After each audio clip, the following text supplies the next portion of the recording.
Rating 100ක ස්ථාවර තැන්පතු සඳහා 9.26ක අසම සම පොලියක් LB ස්ථාවර තැන්පතු.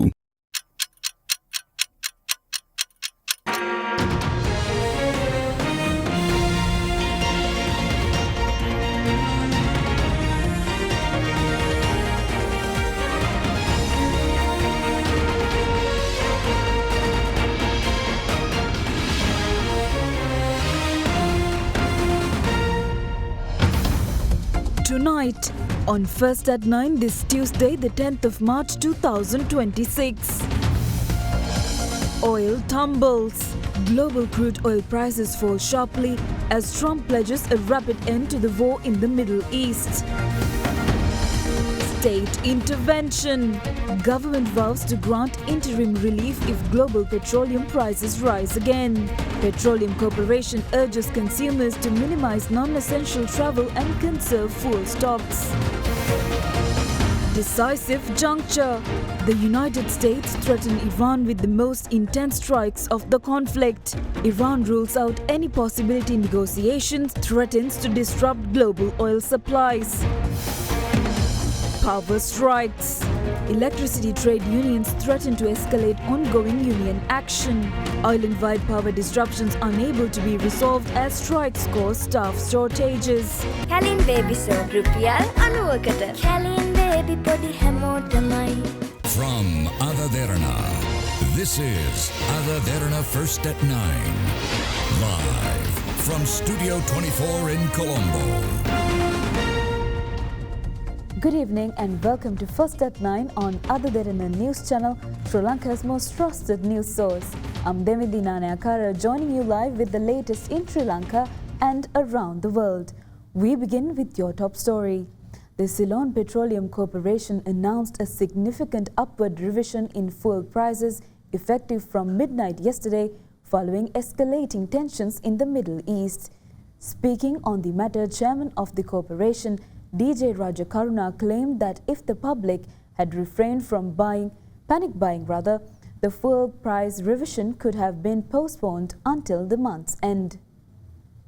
Just 9 days after the monthly fuel price revision for March, the Ceylon Petroleum Corporation revised its prices effective midnight yesterday. Accordingly, a litre of 92-octane petrol now retails at 317 rupees after 24 rupee increase, while a litre of 95-octane petrol retails at 365 rupees. Auto diesel prices meanwhile increased by 22 rupees to 303 rupees, while the price of super diesel increased to 353 following a 24 rupee increase.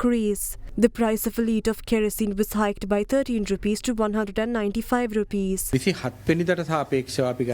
the 27th, global diesel prices have surged by 100%, while 92-octane petrol has risen by 72% and crude oil by 37%. This sharp increase is the main factor behind the recent fuel price hike. I earlier reassured the public that there was no cause for panic as the country had sufficient fuel reserves. Although fuel imports had been secured, the unprecedented 100% spike in global oil prices was unforeseen. Currently, imported fuel stocks are in the country. This graph represents average consumption levels. However, last week consumption increased, meaning that fuel stocks that would have lasted for half a month have been distributed to the public. The stocks purchased at lower prices have mostly been used, and shipments that arrived on the 1st and 7th must now be distributed. Some may wonder why prices were increased despite prior fuel import plans. Only the premium had been fixed initially. When the fuel was offloaded, payments had to be settled within 5 days at prevailing global market rates. Consequently, the fuel being issued now is significantly more expensive. Amid ongoing strikes targeting fuel reserves by both Iran and Israel,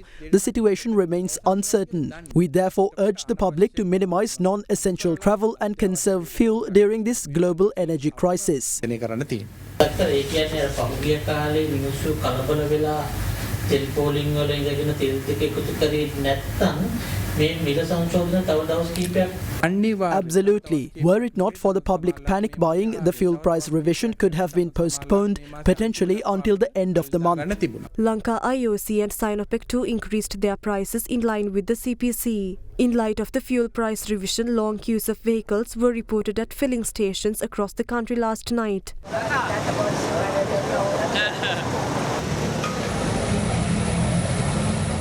The National Transport Commission, however, announced that bus fares will remain unchanged despite the increase in diesel prices. Against this backdrop, Private Bus Association convened a discussion today to deliberate on the future course of action following the fuel price revision. The associations urged the government to update the fuel price formula, which they claim is a vestige of an outdated national policy. We have informed the Secretary about this matter over the phone, and all bus associations will be submitting a formal written request. It is essential that a revision in bus fares is approved. If the government does not address these concerns within a week, we will hold a meeting to determine our future course of action.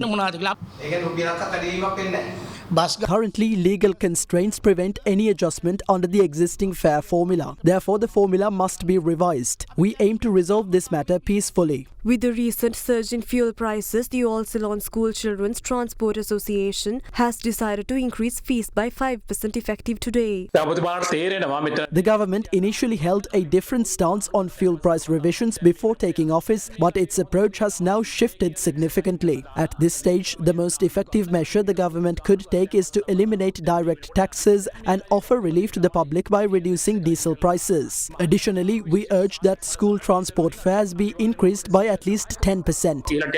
The National Joint Three-Wheeler Drivers and Industrial Workers Association has requested the National Transport Commission to increase three-wheeler fares to 110 rupees for the first kilometre, citing the recent increase in fuel prices. However, the chairman of the Western Province Road Passenger Transport Authority says the final decision on three-wheeler fares will be announced after the fare revision meeting scheduled for March 18th. 3 drivers' associations requested that fares for the first kilometre be increased. However, a decision in this regard can only be made after convening a meeting with the relevant authorities. We intend to take a fair decision which does not inconvenience three-wheeler drivers. Central Finance Global oil prices, which rose sharply yesterday, declined again today. The price of a barrel of Brent crude fell by about 8.5%, bringing it down to $92. The decline follows remarks by US President Donald Trump, who stated that the war in the Middle East is likely to end very soon.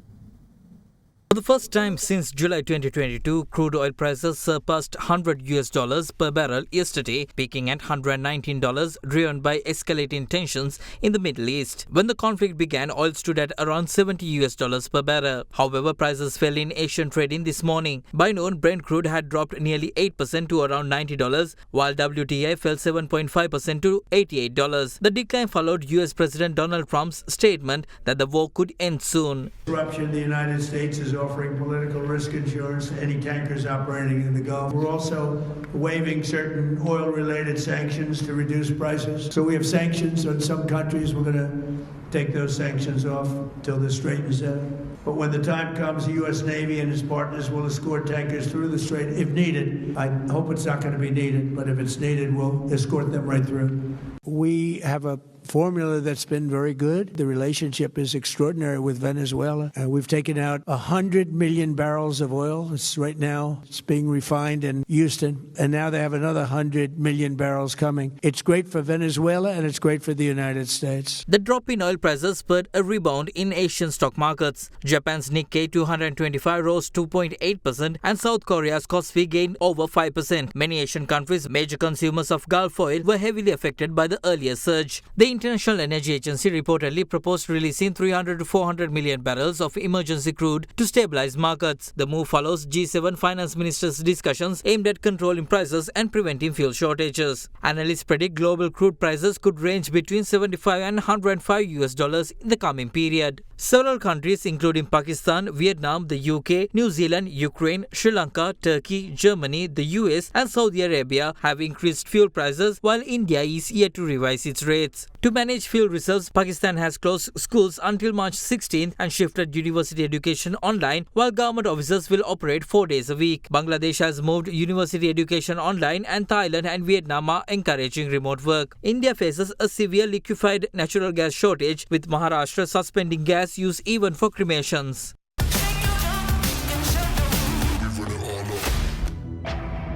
දිවයිනේ ප්‍රථමීන් 8ක් දායද කළ සන්නාමය Bandara තිසානායක ඉකොන් BS මුළු දිවයිනටම online. With that, here's a look at some thoughts shared in the political arena today. සතියකට පෙර අපිට කිව්ව කාරණාව තමයි A week ago, we were told that the nation has adequate fuel stocks. If this oil was purchased when the global price was around $70 per barrel, why have domestic fuel prices increased? Remember, we bought this oil at approximately $70 per barrel. Now, while global prices have risen to some extent, the government increased domestic prices without carefully considering the situation. The burden should not fall on the general public. Prices must be reduced immediately. ජනතාව පිට බර පටවන්න ඉන්න එපා. වහම තෙල් මිල අඩු කරන්න. දැන් පහුගිය කාලේ මේ රටේ ජනාධිපතිවරයා ඇවිල්ලා කිව්වා දවස් Recently, the president stated that we have adequate fuel stocks for 45 days. There's no need to panic and prices would not increase. Now prices have been raised and within a few hours, global prices have decreased. This raises concerns. If the government truly had sufficient stocks, why were prices increased so suddenly? හදිස්සියේ මිල වැඩි කරේ. මේ මාසේ පටන් ගන්නකොටම At the beginning of the month, the CPC chairman said that there are adequate fuel stocks. It seems they have crude oil but not petroleum. Otherwise, domestic prices should not have increased just 8 days later. කියලා දවස් 8 මිල වැඩි වෙන විදියක් නැහැනේ. එතකොට මේකේ ඇත්තටම ඇයි මේ වැඩි කිරීම කරන්නේ? Why are prices being increased? One suspicion is that private sector companies may have stockpiled massive amounts and this division could allow them to earn excessive profits. What is the arrangement here? Alternatively, was the increase intended to generate additional revenue for the government? This could mean approximately 7 billion will be taken from the public. එන රුපියල් කෝටි 700ක් කෙලින්ම තෙල් වලින් ගන්නව ජනතාවගෙන් අයුතු ලාභය.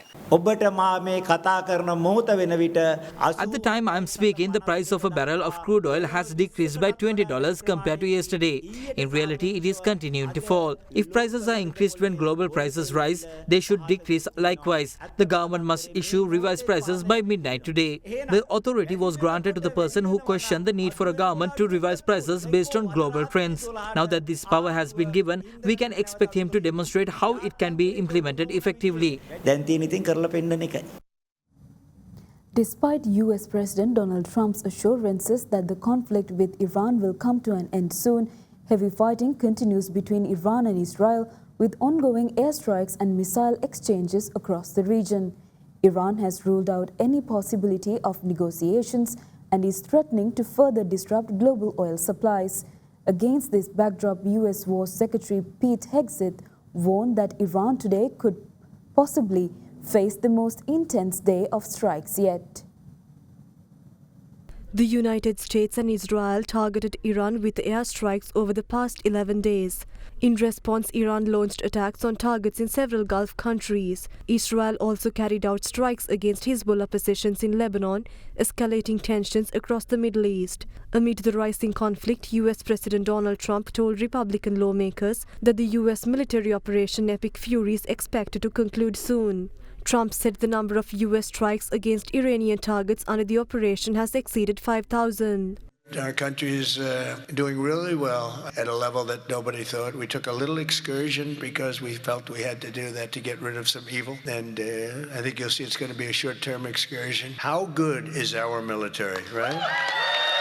Together with our Israeli partners, we're crushing the enemy in an overwhelming display of technical skill and military force. Iran's drone and missile capability is being utterly demolished. The Navy is gone. It's all lying at the bottom of the ocean. 46 ships. Can you believe it? Trump also warned Iran would face far more severe military action if it attempts to block shipping through the Strait of Hormuz. He stated that any such move would trigger strikes 20 times stronger than previous attacks. Trump further cautioned that the consequences of such operations would leave Iran facing death, fire and fear.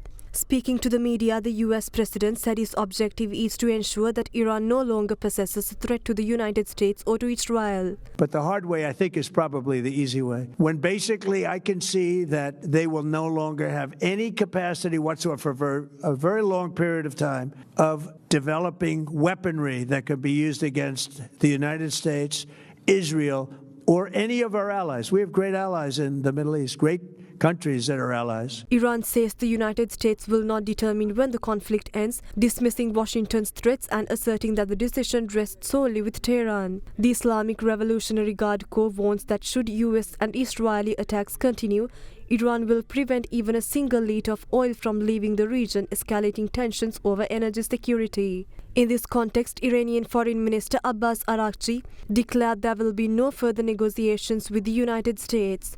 He made the statement while referring to attacks on Iran that occurred during the two previous rounds of talks between the two countries. Against this backdrop, the United States and Israel carried out a series of strikes targeting Iran over the past 24 hours. Additionally, footage circulating on social media appears to show another vessel belonging to the Islamic Revolutionary Guard exploding and burning in the waters of southern Iran. US War Secretary Pete Hegseth said today that Iran is expected to face the most intense wave of strikes so far as the United States ramps up its military campaign. Speaking at a Pentagon briefing, Hegseth said a large number of fighter jets and bombers will be deployed, making it the heaviest day of aerial operations since the campaign began. Today will be, yet again, our most intense day of strikes inside Iran. The most fighters, the most bombers, the most strikes. Iran continues to launch attacks on neighboring countries, with Israel emerging as the primary target in the latest wave of strikes. According to reports, Iran has shifted its strategy and is now using missile warheads weighing over 1,000 kilograms in its attacks, aiming to cause maximum damage. Over the past 24 hours, the strikes have killed one person in Israel and injured 191 others. Recent attacks across the Gulf region have also targeted key energy supply hubs in several countries, including the United Arab Emirates, Qatar, Kuwait, Turkey, Saudi Arabia, and Bahrain. As the conflict drags on, Australia granted humanitarian visas to 5 Iranian players who were in the country for the Asian Women's Football Championship. The players were scheduled to return to Iran with their team but instead requested protection from Australian authorities. They said they feared repercussions at home after refusing to sing Iran's national anthem during their opening match, which drew criticism in Iran. Following the development, US President Donald Trump said the United States is also prepared to offer protection to the players if necessary. Meanwhile, French President Emmanuel Macron, during an official visit to Cyprus, joined a tour of the French aircraft carrier Charles de Gaulle, currently positioned off the coast of Crete. The visit came as France decided to deploy an escort fleet, including the carrier, to the Persian Gulf. Officials said the move is intended to help safeguard naval traffic through the strategically vital Strait of Hormuz.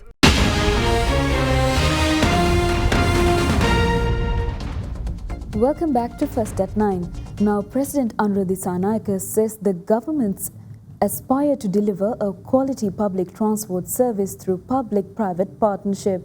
The President made this statement during a ceremony to appoint new drivers and conductors to the Sri Lanka Transport Board. 199 new drivers and 342 conductors recruited to the Sri Lanka Transport Board were presented with letters of appointment today at Temple Trees under the patronage of President Anura Dissanayake. We will ensure that no bus driver operates vehicles under the influence of narcotics. All necessary legal measures and testing procedures will be implemented to prevent this. Currently, passengers are concerned whether public transport will get them to their destinations on time. After morning trips, commuters may need an additional 30 minutes to rest. A structured mechanism is needed to address such concerns. A proper framework for public-private partnership must be developed to enhance service delivery. Our goal is to provide a safe, comfortable, efficient and uninterrupted public transport system.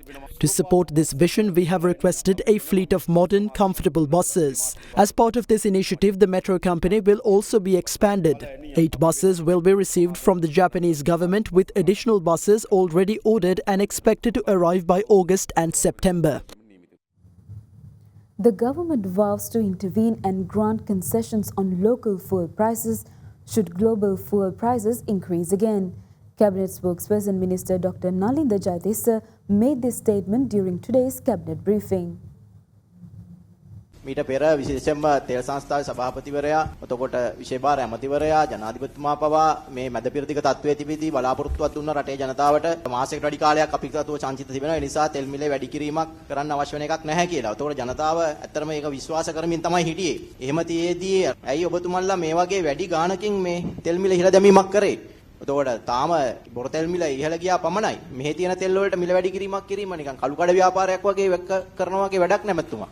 ඔබ පහුගිය දවස්වල සහ අද ප්‍රවෘත්ති වලට අහුම්කම් දුන්නාම When you watch the news yesterday and today, you may have understood that it is not only in Sri Lanka where oil prices have been raised. Many countries in the world have increased their oil prices, some even by 90%. Therefore, I think you must ask reasonable questions. Asking questions with the intent of attacking the government is unacceptable. We had reserves sufficient for a few days. We informed you of this. In addition to that, we were in the process of receiving the stocks that were ordered. Normally, when stocks are ordered, the price we receive is the average price from 2 to 3 days prior to arrival, not the price on the day the ship is loaded. Therefore, if we do not increase local fuel prices along with the global increase, private companies other than the CPC will either decrease or hold the import of fuel. This lead to a disruption in fuel distribution. The second fact is that in the past few days there was an increase in the consumption of fuel. Normally we consume about 4,000 metric tons of diesel in a day. The amount of petrol is less than 4,000 metric tons. From the 1st to the 9th of March, our diesel consumption was 59,200 metric tons. Petrol consumption was 47,500 metric tons. This increase in consumption led to the complete depletion of our reserves. Therefore, more oil had to be purchased and at higher prices. The actual price increase should have been higher. However, our economy cannot handle a sudden increase. Therefore, we decided on this particular price increase. There are ongoing discussions with the Ministry of Finance regarding the current increase in refined and crude oil in the global market in order to grant concession on fuel prices for a short period of time. සහනදරක් ලබා දෙන්නට. දැන් තෙල් සංස්ථාව කියපු එකත් ජනාධිපතිවරයාගේ ප්‍රකාශයත් ඔබතුමාගේ දැන් ප්‍රකාශත් අතර බැලුවම සම්පූර්ණම වංචනිකත්වයක් තියෙන්නේ. ඒ කියන්නේ රටේ ජනතාව නොමග යැවීමක් නේද මේ තුල දකින්න ලැබෙන්නේ. ඒ කියන්නේ ලෝකයේ කිසිම රටක You are saying that if nobody else in the world but us increase fuel prices, this would be reasonable. Is that not what's happened? Even countries that had large oil reserves than us have increased fuel prices in order to manage this crisis. The only way to manage the oil price crisis is to increase prices by this amount at this particular moment. There is no other solution. වෙන විකල්ප නැහැ. The consumption of fuel did not reduce due to the QR code system. The QR system was created in order to distribute what stocks were available equally, not to reduce consumption. දැන් මිල වැඩි කිරීමක් කරපු නිසා කල් තියාම නැවත වැඩි වුණොත් වැඩි කරන්නේ නැද්ද රජේ? මට එහෙම කියන්න I can't say that for a certain. Are you able to predict when a barrel of oil which was at $72 will go increase to $105? මොකද්ද කියලා? පදනම් මොකද? ඒ රුපියල් 24න් වැඩි කරන පදනම් මොකද්ද? සාමාන්‍යයෙන් අපි මිල වැඩි කරන සූත්‍රය තමයි මේකට භාවිත කරන්නේ. පරණ තෙල් අඩු මිලට ගත්තම ඒක මිල සූත්‍රය දැම්මහම වැඩි වෙන්නේ කොහොමද? එහෙනම් ඒ ගානම එපයි මිල සූත්‍රය හරහාත් වෙන්න. ඊයේ දවසේ Although oil prices decreased by a certain amount yesterday, when you look at the global data that's available, it's evident that there was a trend for the increase in oil prices. Therefore, we did not arbitrarily decide to distribute these oil stocks at a certain price, thinking that we can place a burden on the people later on should price increase in the future. When the prices decrease in the global market to a level we can bear, we will take a quick decision to reduce fuel prices. මේ දැනට තියෙන අර්බුදයේ gas මිලටත් බලපායිද? Gas මිල වැඩි වෙයිද කොහොමද? ඔබතුමායි වෙන සඳහන් කරන්නේ. තෙල් මිල බොර තෙල් මිල Crude oil, refined oil and gas prices are all connected. However, the current issue with LAVs is a supply issue, not a price issue. The government has decided to grant free 14-day visa extensions to tourists standard in Sri Lanka due to flight cancellations in the Middle East. With that, here's more on this and other decisions taken during this week's cabinet meeting. Cabinet approved the extension of visa validity for tourists unable to leave Sri Lanka due to flight cancellations to the Middle East. The initial 14-day extension will be granted without payment, and extended visas can be renewed for another 14 days free of charge should flight disruptions persist. Cabinet also approved Sri Lanka's entry into an agreement with Nepal exempting holders of diplomatic, official and service passports from visa requirements. Under the agreement, such passport holders from both countries will be able to enter, transit and stay in the country for up to 30 days without obtaining a visa. Cabinet also approved the increase of financial assistance for houses constructed under the Family Resettlement Program for families affected by landslides and landslide risk in the wake of Cyclone Ditwa. Accordingly, the allocation for constructing a house has been increased from 1.6 million to 2.6 million rupees per beneficiary family. In addition, Cabinet approved the implementation of a project to digitize the functions of the Right to Information Commission. The project, funded through a $200,000 grant from the Open Society Foundation recommended by the World Bank, will be used to develop software, purchase equipment and enhance staff capacity. Cabinet also approved the awarding of the contract for the supply and installation of the Oracle Exadata SIM system and related software for Sri Lanka Customs to Millennium IT ESP Private Limited. The procurement, valued at approximately 2.19 billion rupees, will be implemented over a period of 8 years. Electricity trade unions are threatening to escalate the ongoing strike action launched over several unresolved demands. As the trade union action continues, over 8,000 incidents of power disruption were reported island-wide, with the officials confirming that no personnel are available to restore electricity in areas facing outages. With the restructuring of the Ceylon Electricity Board, its operations commenced yesterday under 6 newly established companies. Electricity trade unions had earlier announced a 24-hour strike from 2 to 3 p.m. today, citing 8 key issues including the failure to issue new appointment letters to employees following the restructuring. However, routine operations were carried out as usual in several offices this morning. However, power outages were reported in several areas including Colombo 9, Colombo 14 and parts of Gampaha. Authorities warn it may take some time to restore power due to the ongoing strike action by electricity trade unions. Against this backdrop, electricity trade unions held a 4-hour discussion with the government this afternoon, but the talks failed to yield solutions. Efforts to resolve certain issues have so far been unsuccessful. The relevant authorities are yet to authorize any discussions with either the President or the Energy Minister. Until such approval is granted, the trade union will continue its current action. We are prepared to further escalate the ongoing trade union action from 3 p.m. tomorrow. No personnel are currently available to restore electricity in areas facing outages. Over 8,000 incidents of power disruption have been reported nationwide.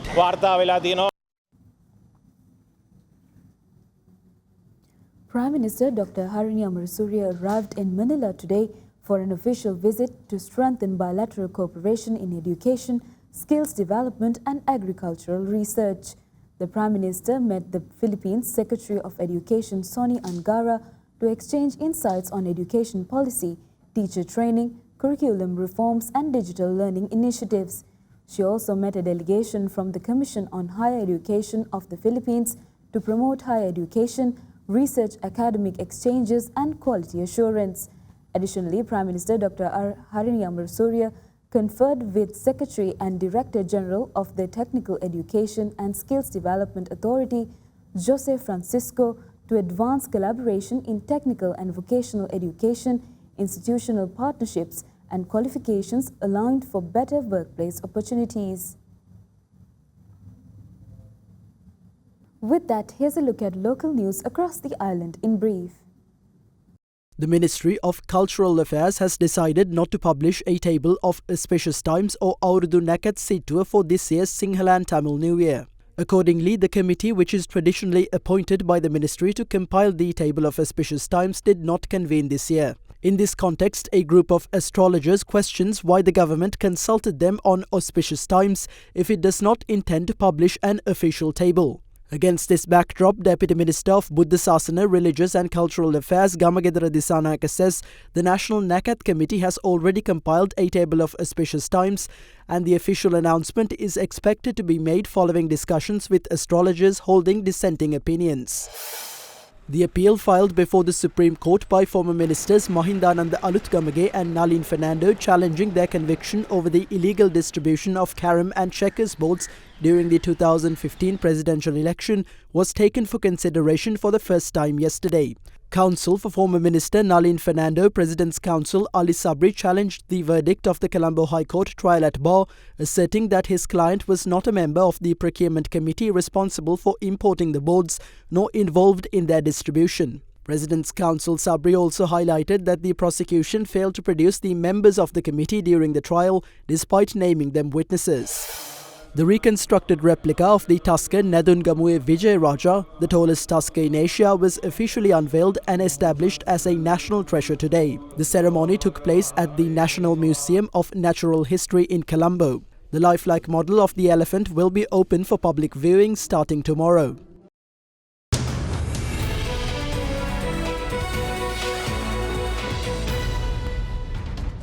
Welcome back. Now, in your business news, the Colombo Bourse closed in positive territory today as a result of price gains in counters such as Hatton National Bank, Sampath Bank and Commercial Bank.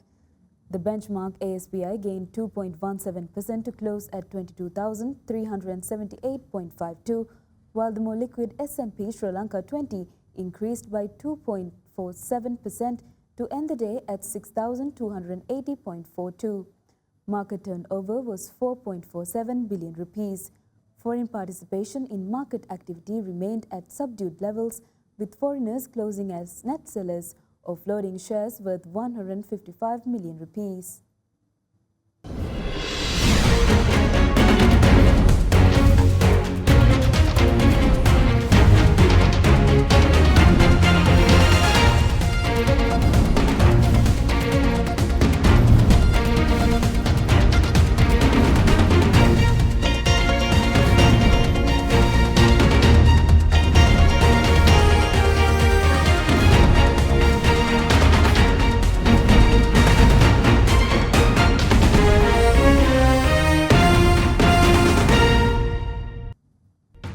That's all for tonight from First at 9. Thank you for joining. Have a great night.